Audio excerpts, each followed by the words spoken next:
और चलिए बुलेटिन की शुरुआत करेंगे अहम खबर के साथ, जहां सीएम जयराम ठाकुर और केंद्रीय मंत्री अनुराग सिंह ठाकुर ऊना के दौरे पर हैं, जहां वो गगरेट और हरोली में आयोजित कार्यक्रम में शिरकत कर रहे हैं। गगरेट में प्रगतिशील हिमाचल कार्यक्रम के दौरान केंद्रीय मंत्री अनुराग ठाकुर ने डबल इंजन सरकार की उपलब्धियां गिनाई।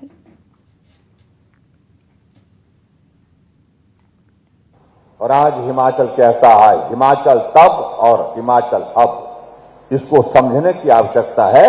इसके लिए मेरा आप सबसे निवेदन है कि बाईं तरफ हमारे यहां पर प्रदर्शनी लगी है, आप सारे महकमों की उस प्रदर्शनी में जाकर के देखें और जाकर के देख करके आए कि 75 वर्ष पहले हिमाचल प्रदेश में सड़कों की क्या स्थिति थी, पुलों की क्या स्थिति थी, शिक्षा की क्या स्थिति थी, स्वास्थ्य की क्या स्थिति थी, कृषि के क्षेत्र में क्या स्थिति थी और आज क्या स्थिति है। तो मोदी जी भारत को भविष्य में आगे कैसे लेकर जाना है, इसका रोड मैप तैयार कर रहे थे।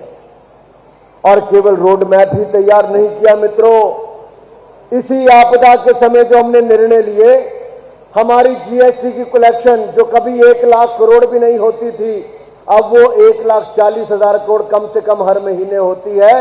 ये मोदी जी के नेतृत्व में हुआ। और जब कोविड से बाहर निकल कर आए तो दुनिया में सबसे तेजी से बढ़ने वाली अर्थव्यवस्था कौन बनी? नंबर 1 पर हिंदुस्तान का नाम आया है, हमारे भारत का नाम आया है मेरे भाई।